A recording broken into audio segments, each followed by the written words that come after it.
Hello, welcome to another video. It's been far too hot to go in the woods, so I've been spending quite a bit of time in the sea, and that's where we're going to go now. See if we can find something to cook up, but first we need to charge the equipment. Let's go. Thanks to Jackery for sponsoring this week's video. I use this thing all the time. It has been scorching, as we all know, here in the UK. So it's nice to get outside and do a little bit of work and not have to keep running in to charge stuff. I can have the Jackery set up here. I can have the laptop. I can have my cameras. I can have my dive watch, dive torch. Everything I need to go diving, I can charge while doing a little bit of work. And it's ideal. This is the Explorer 500 V2. It's very portable and it lasts a long time. You can charge it in your vehicle while moving. You can charge it in your sockets in your house. You can use solar panels to charge it. And then it can charge lots of different things at once, which is very, very helpful. And there we have it. I'll leave the link downstairs, so please do go check that out. And let's get back to the video.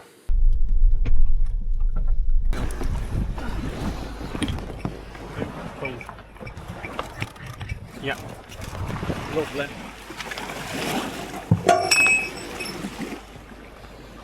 It's late, what time is it now? 7 o'clock.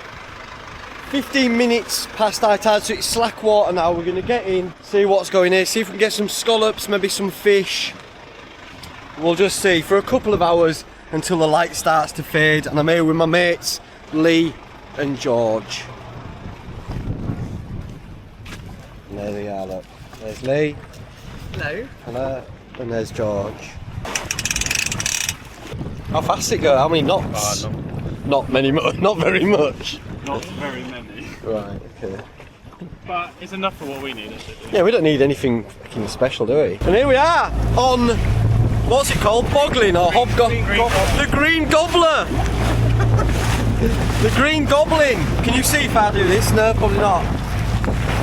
Out on the Green Goblin, it's maiden voyage with me on board.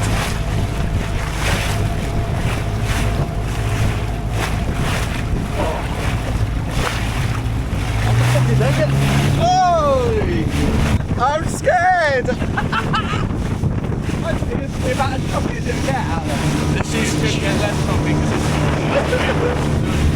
it's horrible. We get safely out of the harbour to our dive spot. The tide is ripping and the lower water column at the bottom of the water near the seabed, it's ripping even faster. I'm going down, it's almost taking my mask off, it's blowing the GoPro off my head. Very difficult conditions, it's pushing us away from the boat, and then we're having to come up and swim back to the boat.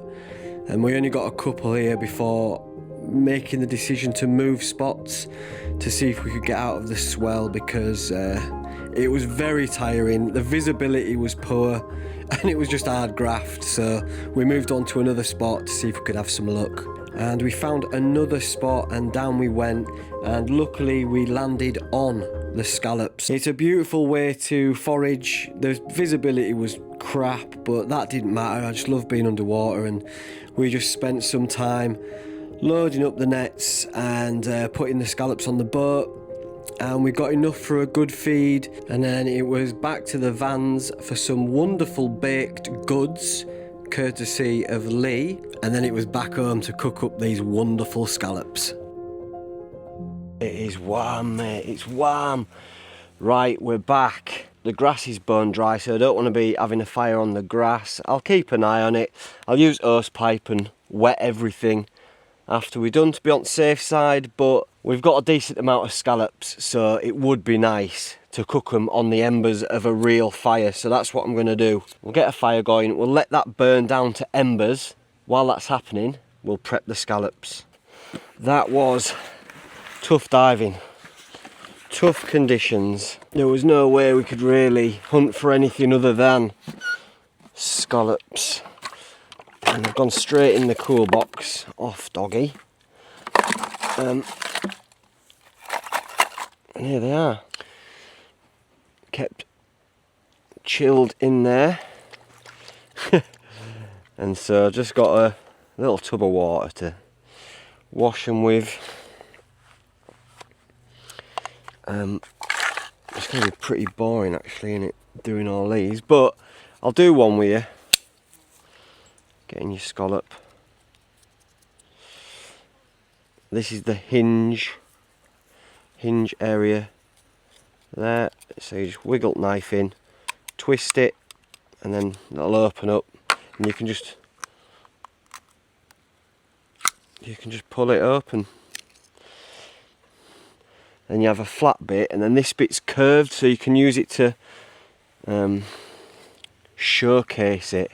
So you can see you've got this bit here around here, which is the skirt, which is edible, but it'll be a bit gritty. And then you've got the roe, which is the orange part, and then the guts, and then the muscle there.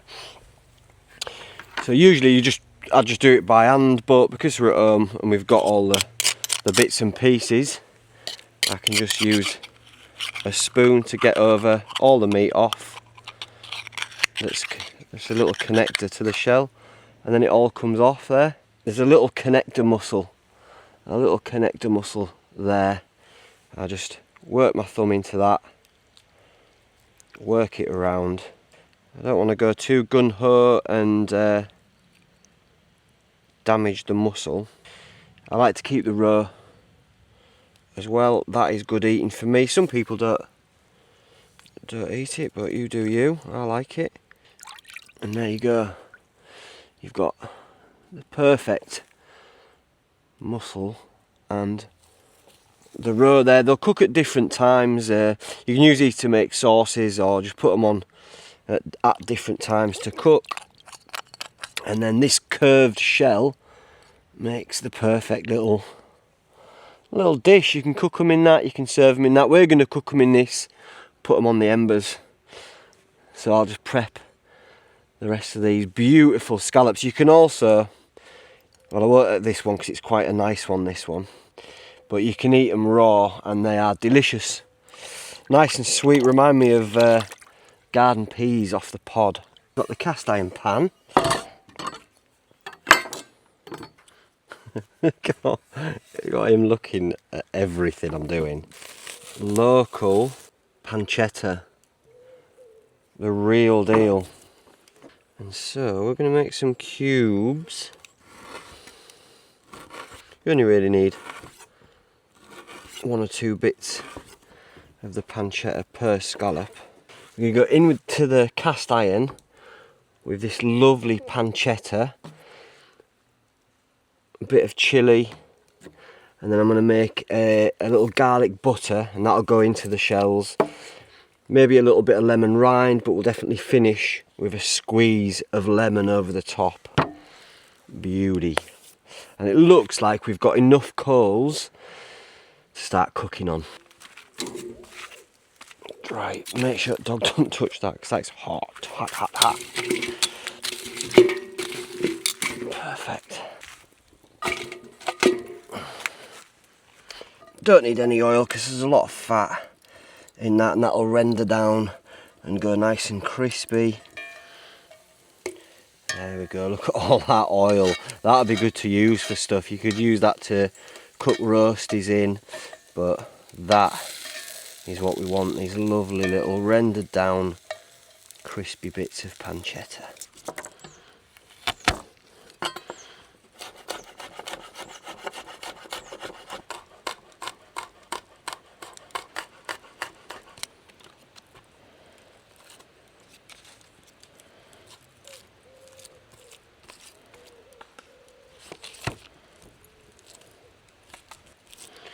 We mush the garlic into the butter, and that just makes us a lovely garlic butter that'll just sweat the garlic off in the scallop shells.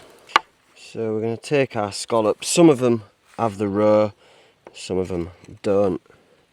I'm going to go in with a big dollop of garlicky butter.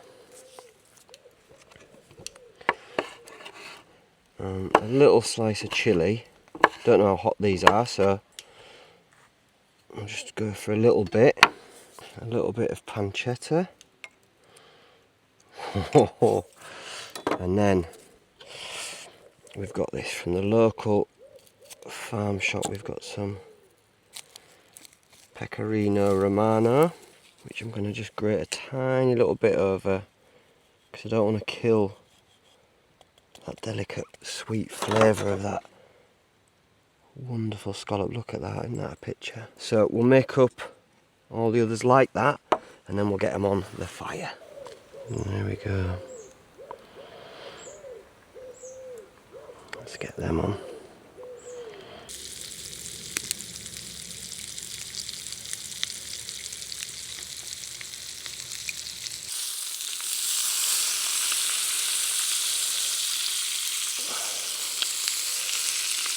There we go. How much would you pay for that in a restaurant? The shells are well hot.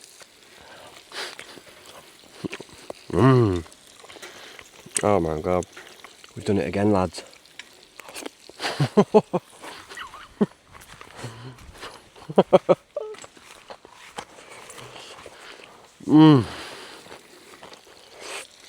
That is superb.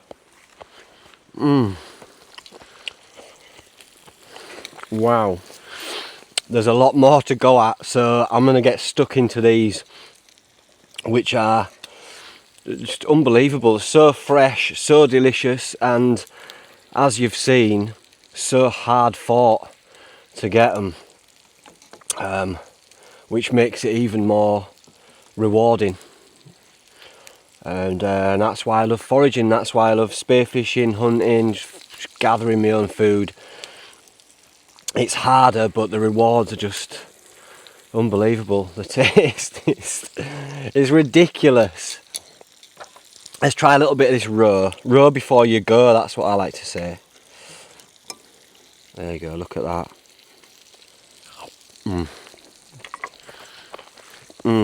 With a different texture. Slightly different, it's creamier. It's delicious. Right, thanks for joining me. I'll be back soon. Look after yourselves, and bye for now. Come on, boy, come on!